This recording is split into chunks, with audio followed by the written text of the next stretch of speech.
नमस्कार दोस्तों, मैं भक्त मदन आप सभी को जय माता दी।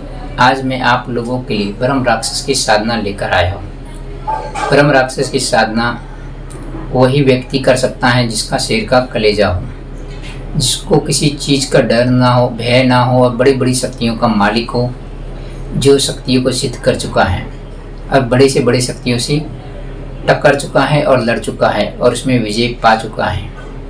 कहीं बाबा, कहीं तांत्रिक, कहीं अघोरी, आपको कहीं उस्ताद ऐसे मिलेंगे या भगत लोग जो आपको झूठा वादा करेंगे कि हमारे पास ब्रह्म राक्षस है, हम ब्रह्म राक्षस की साधना कर चुके हैं या ब्रह्म राक्षस का काम कर देंगे।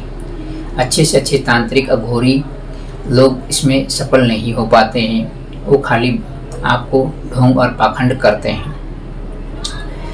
कुछ अघोरी, कुछ अच्छे भगत या तांत्रिक 100 में से 5 या 10 ही ऐसे हैं जो ब्रह्म राक्षस को काबू में कर सकते हैं और उनके ऊपर विजय कर चुके हैं और उनसे कार्य लेते हैं।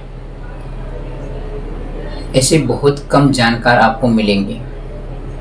तो मैं आपको ब्रह्म राक्षस की साधना जो बताने जा रहा हूँ, जो ब्राह्मण होते हैं, जो उनको पूरा वेद का जानकारी होते हैं, वही वेद का ब्राह्मण जन्म में उस ज्ञान का, उन चीज़ों का, जानकारियों का गलत प्रयोग करते हैं और गलत कार्य करते हैं। मरने के बाद में भयंकर रूप में बड़े से बड़े ब्रह्म राक्षस बनते हैं। आधा रूप उनका देव का होता है, आधा रूप उनका दानव का होता है। उनके साथ में कई शक्तियाँ चलती हैं। वो किसी भी शक्तियों के आगे हार नहीं मानते।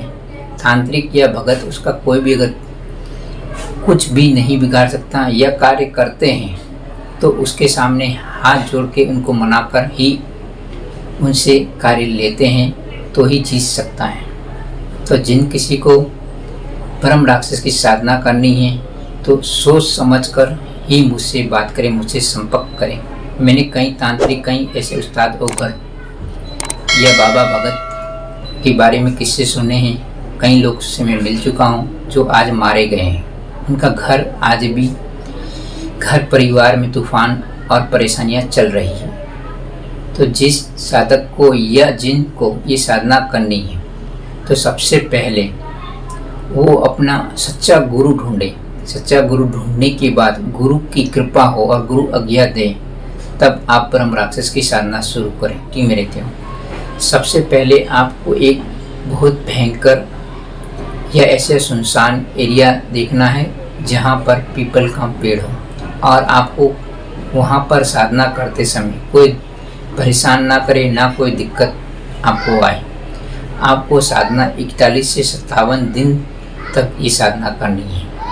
इस साधना में कई भयंकर अनुभव होते हैं, कई भयंकर शक्तियाँ आके खड़ी होती हैं। इस साधना में हो सके तो गुरु साथ में रहे, गुरु के मार्गदर्शन में करें तो ज़्यादा अच्छा है। कई ऐसे घटनाएं घट सकती हैं, कहीं आपको आपके घर के अंदर नुकसान भी हो सकता है। तो इसमें सात्विक सामग्री और तामसिक सामग्री, आसन, माला, सही गुरु मंत्र और एक सही पीपल का पेड़ आपको देखना है। वहाँ बैठकर ये आपको साधना करनी है। आपको वहीं रहना है, वहीं खाना है, वहीं सोना है। तो आप ये साधना सोच समझ कर करें। जिन किसी को ये साधना करनी हो तो मुझसे संपर्क करें, मेरे मार्गदर्शन में मेरे से आज्ञा लें, तब ये साधना करें। इसमें रक्षा कवच मंत्र, शरीर कवच मंत्र, गुरु मंत्र, कई ऐसी बड़ी बड़ी शक्तियों के मंत्र, ये आपको इसकी पूरी जानकारी, ये सब चीज़ें सही विधि विधान आपके पास होने चाहिए, तब आप ये साधना शुरू करें। साधना करने के लिए आप मुझसे संपर्क करें। इसके कुछ शुल्क हैं, वो आपको देने पड़ेंगे और मेरे बताए हुए नियम पर आपको चलना पड़ेगा। मैं साधना भी दूंगा तो सोच समझ कर दूंगा, क्योंकि इसमें जान का खतरा है। जय माता दी।